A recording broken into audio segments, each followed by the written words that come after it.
Scary EIRE. EIRE is the Irish or Gaelic word for Ireland. Paranormal means all the things that are impossible to explain by known natural forces or by science. And Ireland is steeped in lore, ghosts, blood, sweat, tears, sacrifice, hunger, desperation, and charm. Oh, and the paranormal. Welcome to Scary EIRE. Oh, in the words of the late Sean Connery, we'll be talking pussy galore today. Yes, all things cats in an Irish context. Pussy galore. Welcome indeed to Scary EIRE Season 2, Episode 2. Mark Manning. This programme is largely being put together today in association with Seamus Malarkey, who's he happens to be a very fine author, and one of his publications is called The Cats of Ireland. Only available on Amazon, on paperback and hardback too. Oh, and if you'd like the audiobook version, well, that's also available on audible.com. Narrated by, modesty forbids me, what the hell, me. Domestic cats, big cats, pussy galore. They're all up for grabs today. Muggy, Mr. Pussy, Tabby Tabs, your attention please. Here's a story from the Irish Independent, dated 2008. A large cat-like animal has been spotted roaming wild close to where sheep have been mauled. Gardaí, that's our police force, are awaiting the results of laboratory tests on droppings found close to the dead livestock to determine the identity of the mystery killer.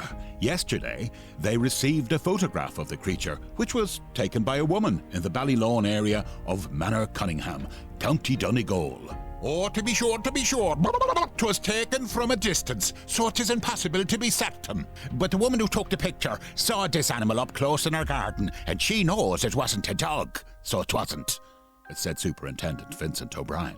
He confirmed that Gardaí had met with the local ISPCA inspector and the country's wildlife officer as concerns began to grow about the animal. And now, folks, I'm going to lay on the stage Irish a little bit, but there's only a bit of fun. Top of the morning and the bottom of the evening, strap me to a pig and roll me in the mud. Oh, sure, to be sure, we got dropping samples and they've been sent away for analysis. So we're not exactly sure what kind of animal we're dealing with. However, the sightings report that it was a large black cat-type animal, such as a cougar, that moved extremely fast across the fields and was noticed crawling on its belly, he said. Pussy galore. Here's a description. He added that the latest mystery animal did not fit the description of another sighting in the same area a year ago. The one last year was brown and white. It was sighted a number of times and then it fizzled out. This one is described as black. We're asking people to be vigilant and anyone who sees it to report it to their local Garda station. He confirmed the matter was now being treated extremely seriously by Gardaí and a full-scale search was underway to find the animal. Oh, we're not making any further comment at this stage, and we don't want to alarm people in any way and create a panic, he said.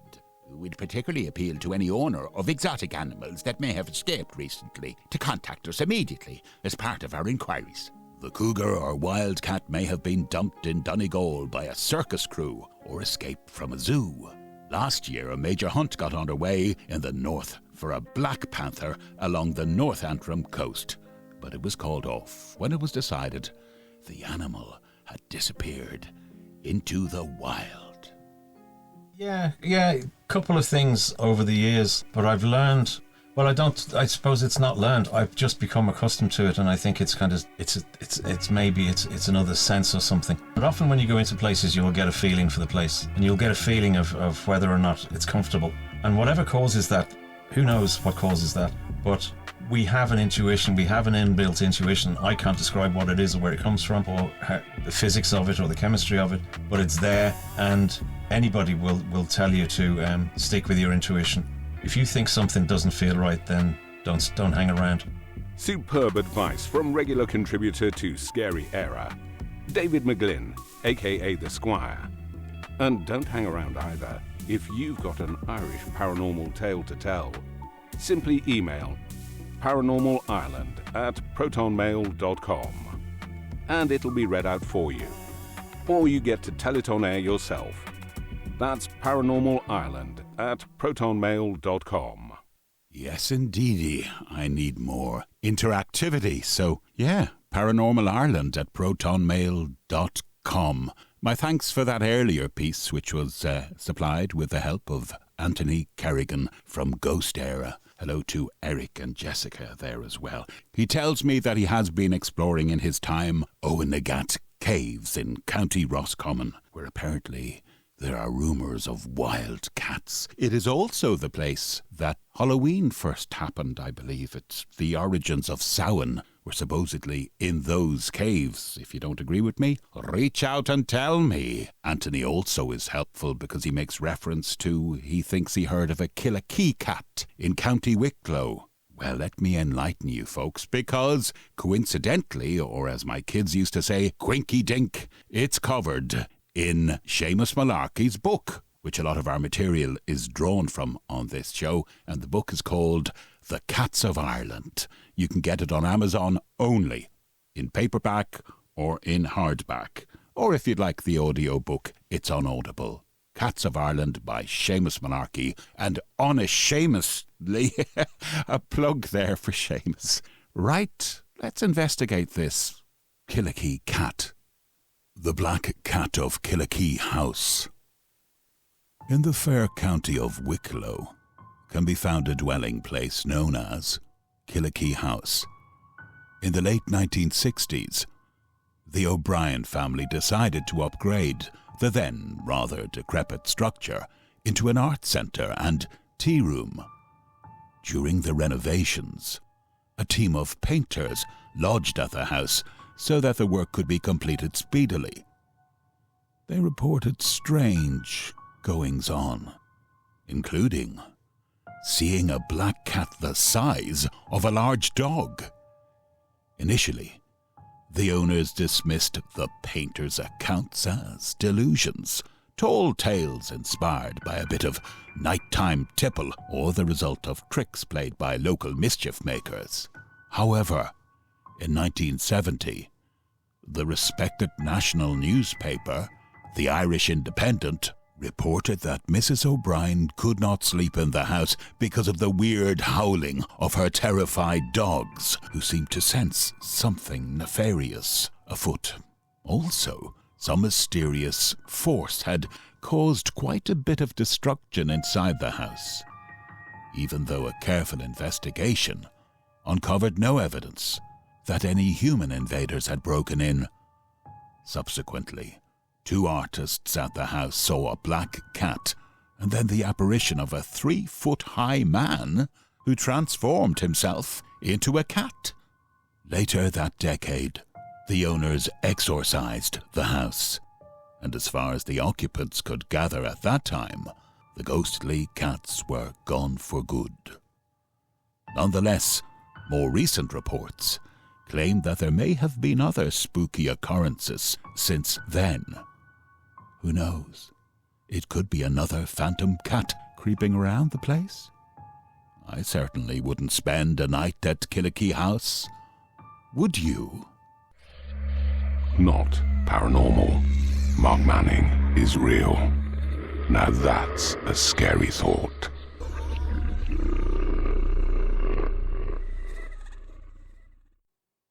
Yes. You know, I honestly believe that cats are a portal to the otherworldly. We all know dogs and their unconditional love. Love me, master, master, love me. I'll jump up and down. I'll retrieve bones for you. I'll do anything. Whereas the cat, if you're lucky enough to have one, they really decide who their owner is, not the other way around. Many of them have 2 homes.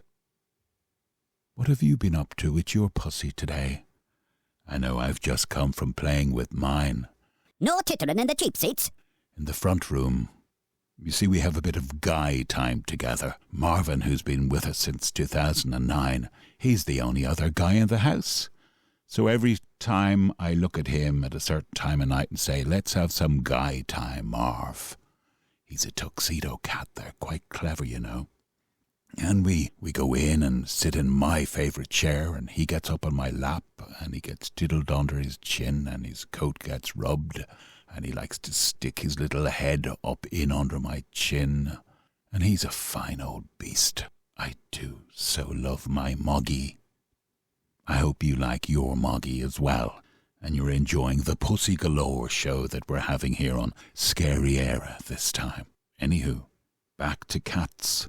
We're going to hear some more shortly from Seamus Malarkey's book, The Cats of Ireland. And we'll be delving into how a cat can curse you. But first of all, let's just free fall into some caterwauling. Yes, you're about to hear a catastrophic recording. The caterwaul, well, it's the noise that a cat makes when it's scared, but prepared to fight. Let's listen in, shall we?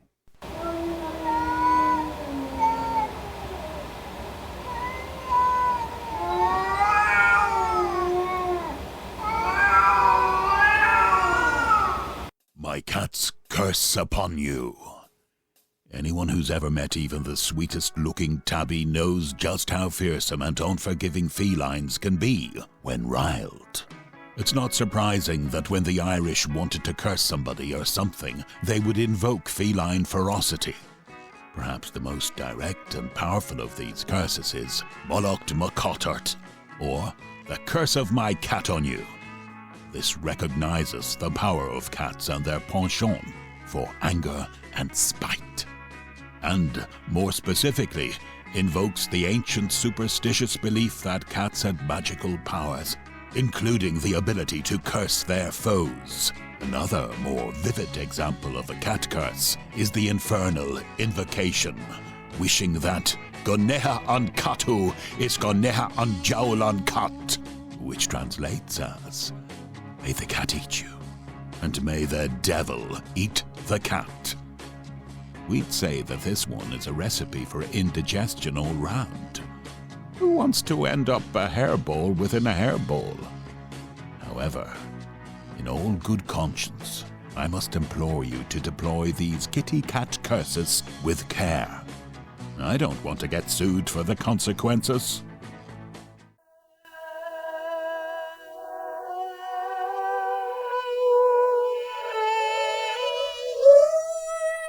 Welcome back to the Pussy Galore special.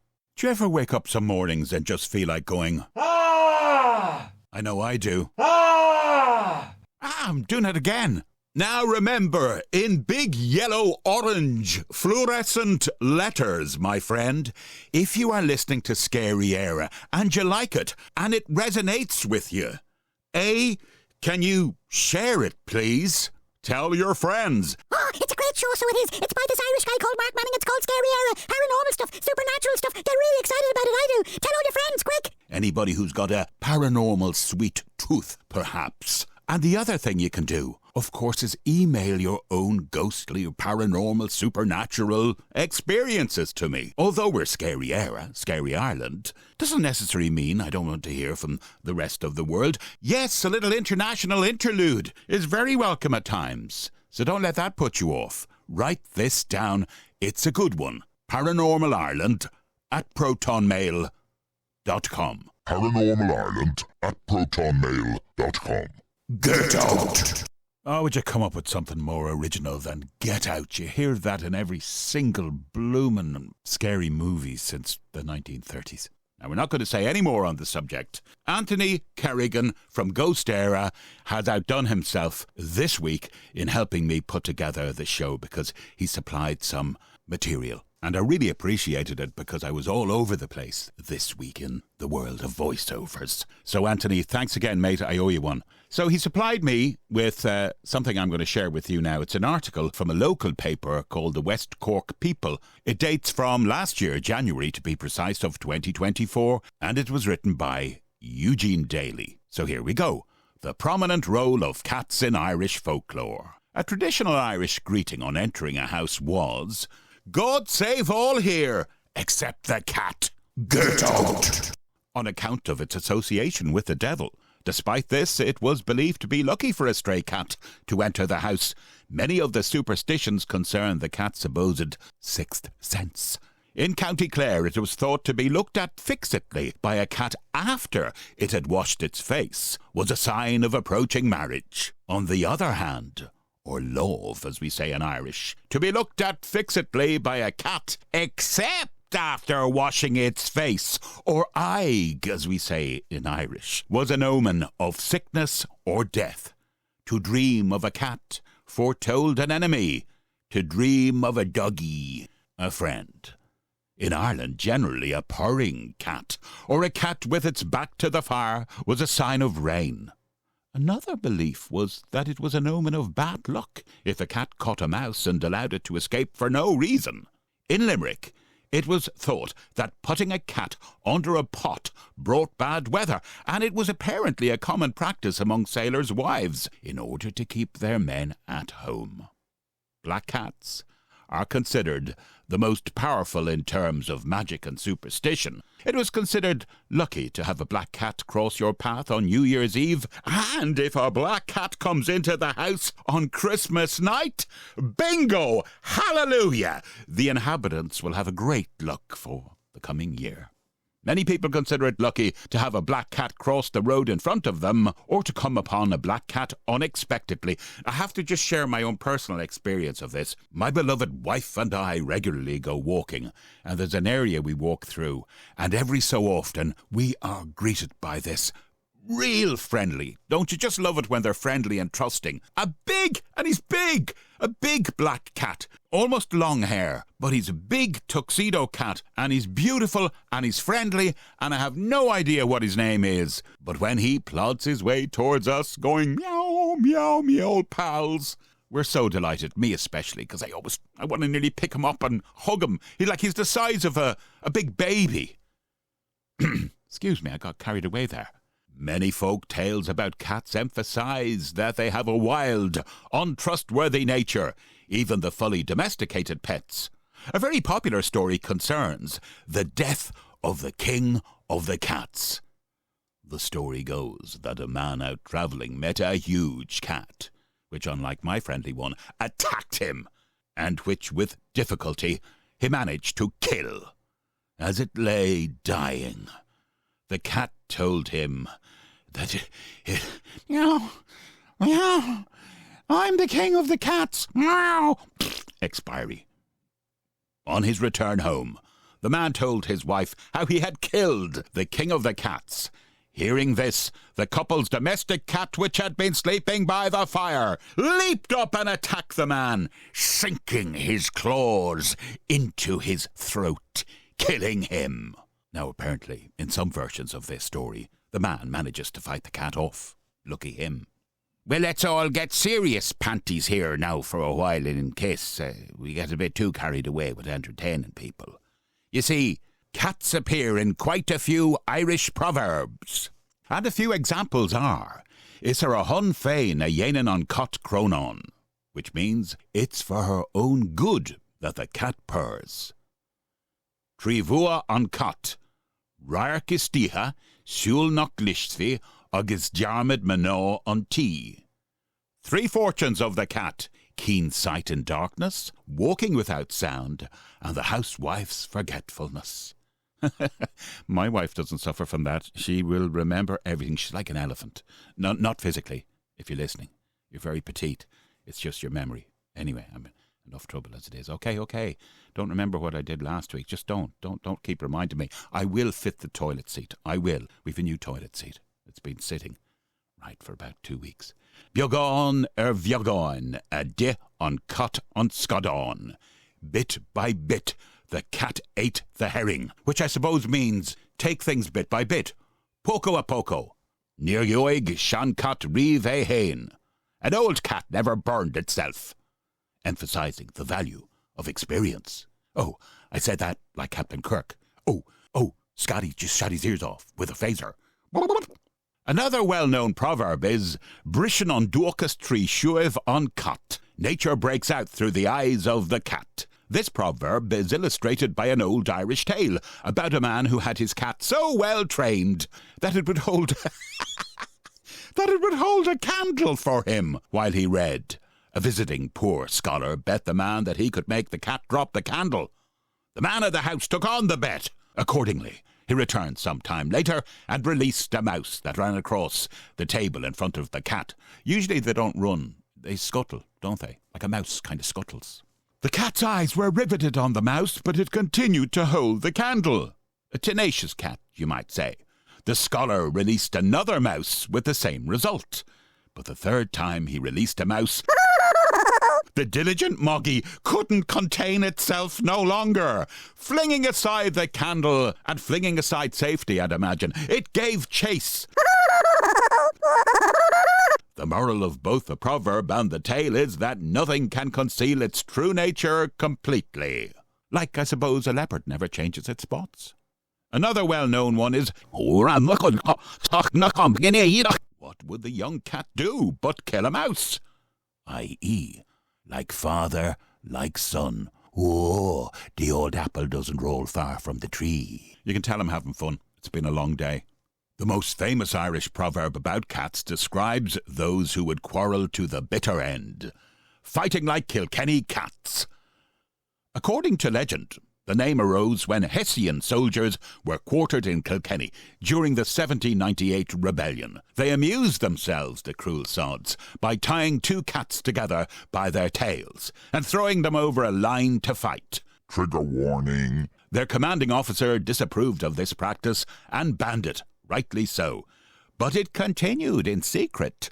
One day, as a fight was in progress, the soldiers heard an officer approaching. Silence, when you speak to an officer. One of the soldiers cut down the cats with his sword, leaving only their tails.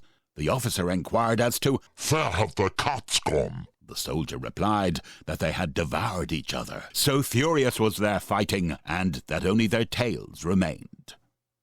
The true origin of the story, however, most likely lies in Kilkenny history. Speaking as a Kilkenny man, that's all news to me, or should I say, muse to me. I suppose you're expecting me to go all paranormal and egg-headed. Well, it's kind of light for now. I'm just going to keep it light and interesting. A regular feature of Irish myths is that people turn or are turned into cats. According to one legend, the goddess Cleona, associated with County Cork and particularly with Glandore, turned her sister Abel into a white cat, so she did, because they were both in love with the same chieftain. Cleona married the chieftain, O'Keefe, and they lived happily together for a long time. Eventually, however, the chieftain found out the truth and demanded that Cleona restore her sister's human shape. Unfortunately, it was too late to do anything, and in his rage, the chieftain banished Cleona from his sight. Get out! I think it was just an excuse myself. He probably had his eye on another Colleen. In closing, the cat has always had an ambiguous reputation in myth and folklore. That's pretty good of me, because most Irish people can't say myth. They say myth. In myth and folklore, on the one hand, it is the playful and useful companion of a man, and widely thought of with affection and respect. On the other hand, what's it in Irish? Love. That's correct. Well done, you were listening. Its cool, independent nature, ruthless skill in hunting, and links to nighttime and the dark have often caused it to be regarded with suspicion and even persecuted as an animal of witchcraft and magic. You know, we had a witch on a Scary Era very early on in the series, a lovely lady, Yvonne Lawton, I think, from Youghal, and she's a real witch, and she didn't like cats. Yes, she didn't like them at all. She said, I don't like the way they do that old purring noise. Oh, I like the purring noise. I find it very soothing. And apparently, scientists don't really know how the cat purrs. Supposedly it's to do with their blood heating up or something. That's what I read anyway. I'd like to thank you, Eugene Daly, for that. You're a retired primary teacher, I see here, in West Cork. And you put your learning skills to good use. Thank you for bringing that into class, Eugene. Thank you. You big lick. And now, to change the mood a little, cherished listener of Scary Era, I want to share with you another personal story of mine, cat-related.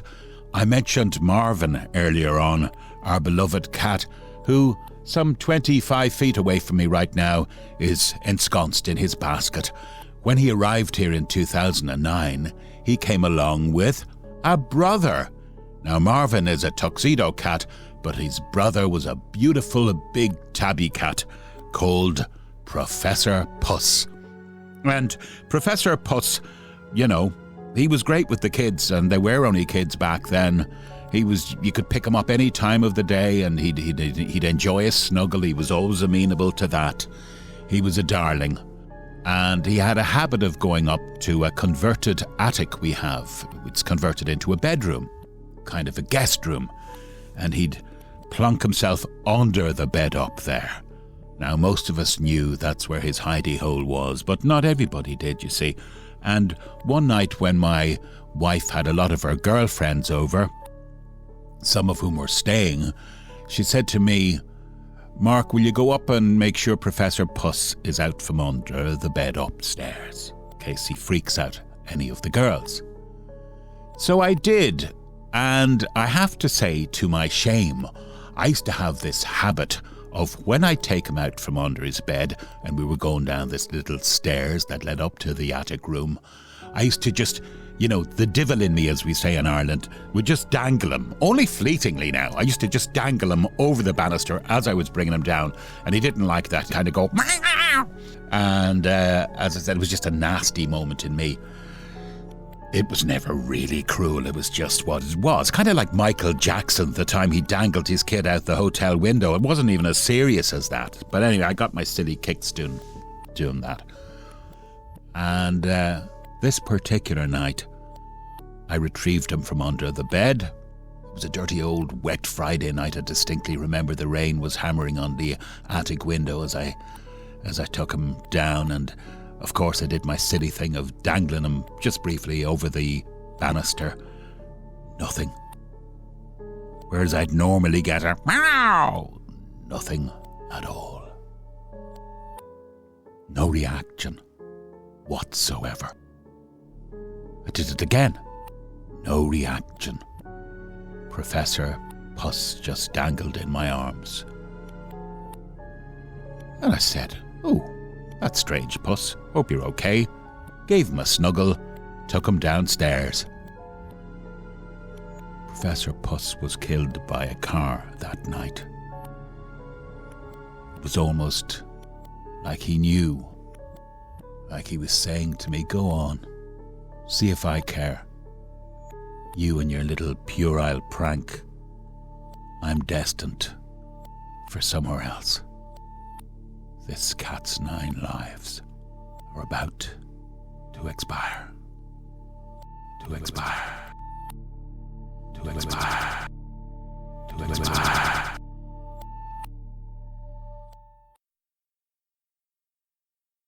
Professor Puss in the Cataverse. I wonder, can you hear me now, all these years later, through the ether? I'm sorry. I'm so sorry. If I had known.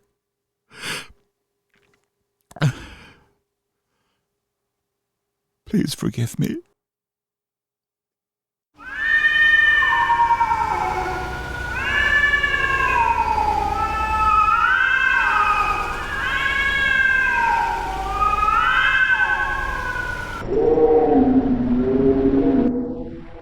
Mark Manning. Are you okay? Good. Well, settle back down in your pajamas. Nice negligee. Or whatever. I've recently started to wear pajamas, having years of just being in my boxer shorts. Yeah, I took to the pajamas, now that I'm of a certain age. Shall you stay here for more? Good. I'll be taking my leave of you shortly, but first these few, and we'll finish up on a maritime story taken from Seamus Malarkey's Cats of Ireland. He really helped us out tonight. Available in paperback and hardback on Amazon and in audiobook form on Audible. Right, that's enough for him. So more about cats and Ireland right now. How about this one? Of course, we have to have Leap Castle in here. The demon cat of Leap Castle, County Offaly. One of Ireland's most haunted locations, Leap Castle is said to be home to a malevolent entity known as the Elemental, a shadowy, foul-smelling presence. However, another spectral residence is a phantom black cat. Witnesses have reported seeing a large, ghostly cat prowling the halls, particularly near the castle's bloody chapel. Some believe it is a familiar spirit, tied to dark occult practices from the castle's violent past. Others claim it appears as an omen before tragic events. On to my home county now, the cursed cat of Kilkenny. The cursed cat of Kilkenny. The witch's familiar. In Kilkenny, a city with a strong witch trial history, there's a legend of a witch's black cat that still haunts the streets. According to folklore, a woman accused of witchcraft in the 16th or 17th century was executed, but her cat, said to be her familiar spirit, escaped and was never caught. Locals claim that on certain nights, a large, glowing-eyed cat can be seen darting through alleyways near Kilkenny Castle. Some say it brings misfortune to those who see it. Or how about this from County Limerick? The phantom cats of Lough Ger. Lough Ger is one of Ireland's most mystical sites, linked to fairies, ancient deities, and shape-shifting spirits.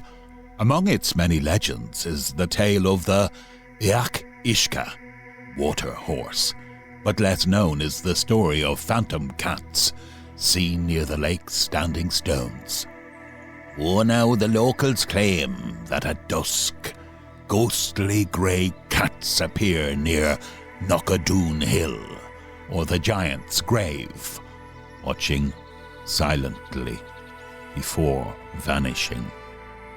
Some believe they are fairy cats, cat-Ireland, guardians of the other world. Others say they are the spirits of sacred cats, kept by the lake's ancient inhabitants, possibly linked to the pre-Celtic goddess Anya, who is said to take feline form. And sure, we'll take a dander now down to dirty old Dublin and talk to yous about the Black Cat of St. Michan's Crypt. Beneath St. Michan's Church in Dublin lies a haunted crypt filled with mummified remains, including the infamous Crusader and the Thief. But another unsettling presence reported here is a black spectral cat that lurks in the shadows. Visitors and staff have described feeling something brush against their legs, only to turn and see glowing feline eyes in the darkness before it disappears. Some speculate it's a guardian spirit tied to the crypt's eerie energy, while others think it may be a lost familiar from Dublin's darker occult past. Speaking of those fairy cats, the cat-Ireland of Irish folklore. Though not tied to a single location, the cat-Ireland, fairy cat, is a creature from Scottish and Irish mythology, a large black cat with a white spot on its chest, believed to be a witch in disguise, or a fairy taking feline form. It was said to steal souls by passing over a corpse before burial, leading to the tradition of late wakes, feasting and games to distract the cat-Ireland. Right, I shall join you shortly to finish with that aforementioned maritime cat story. But first, the Squire. Yeah, couple of things over the years, but I've learned, Well, I suppose it's not learned. I've just become accustomed to it, and I think it's kind of, it's maybe another sense or something. But often when you go into places, you'll get a feeling for the place, and you'll get a feeling of whether or not it's comfortable. And whatever causes that, who knows what causes that, but we have an intuition, we have an inbuilt intuition. I can't describe what it is or where it comes from or the physics of it or the chemistry of it, but it's there, and anybody will tell you to stick with your intuition. If you think something doesn't feel right, then don't hang around. Superb advice from regular contributor to Scary EIRE, David McGlynn, aka The Squire. And don't hang around either. If you've got an Irish paranormal tale to tell, simply email paranormalireland@protonmail.com and it'll be read out for you. Or you get to tell it on air yourself. That's paranormalireland@protonmail.com. Wow, you made it. Welcome back to the grand finale of today's Catarama Cathathon Pussy galore. thing. Meow. You get the picture. I did say we'd finish up on a maritime AC story all about cats, so how about this one? Black cats and shipwrecks. It's a true story. When Oscar the black cat died at an old sailor's home in Belfast, Northern Ireland, you might be forgiven for supposing there was nothing unusual about the passing of one modest little member of feline kind. Yet, this unassuming cat had a long and most unique marine career behind him. You see, the remarkable Oscar had used up quite a few of his lives escaping from sinking ships. First, this kitty found himself aboard the Bismarck, a German battleship, charged with attacking Allied ships as they brought supplies across the North Atlantic Sea route during World War II. Desperate to eliminate the threat posed by the Bismarck, the Allies attacked and eventually sank it. However, lucky Cat Oscar narrowly escaped a watery grave when the British vessel, HMS Cossack, plucked the knackered Tabby from the sea. Amazed at the cat's survival skills, his new crew named him Unsinkable Sam. Apparently unsatisfied with his new home, Sam escaped yet again and chose a new home aboard the British HMS Ark Royal. However, while Sam had proved himself unsinkable, the boat beneath his wee paws wasn't so buoyant. Less than a month later, that vessel was in turn torpedoed and sank. Uncannily, the lucky kitty escaped drowning, and this time it was the crew of the British ship HMS Legion who scooped him out of the water. After that, Oscar, aka Sam the Unsinkable's seafaring days were over. He spent the rest of his existence on dry land, purring like a steam engine in the Emerald Isle. We're pretty confident that the Navy was glad to not attract any more lousy luck from Oscar's presence. And on that happy note, darlings, thank you for joining Scary EIRE's Cat Special. Now remember, if you like this show and you want to get in touch with us for whatever paranormal reason, do so by emailing paranormalireland@protonmail.com. What's that? paranormalireland@protonmail.com.